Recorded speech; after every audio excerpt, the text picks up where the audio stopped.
அண்மை செய்தியை பார்த்து வருகிறோம்.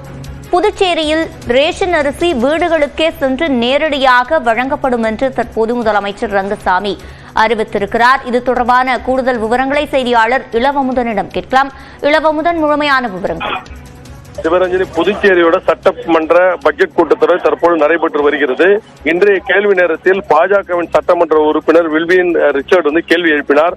அதில் குடிமைப் பொருள் வழங்குத்துறை பெறும் மாதந்தோறும் வழங்கும் இலவச அரிசி பல இடங்களுக்கு சென்றடையவில்லை. காரணம் என்றவர்கள் நியாயவிலை கடைகள் பல இடங்களில் திறக்கப்படவில்லை. அரசு இதற்கு என்ன நடவடிக்கை எடுக்கப் போகிறது என்று கேள்வி எழுப்பினார்.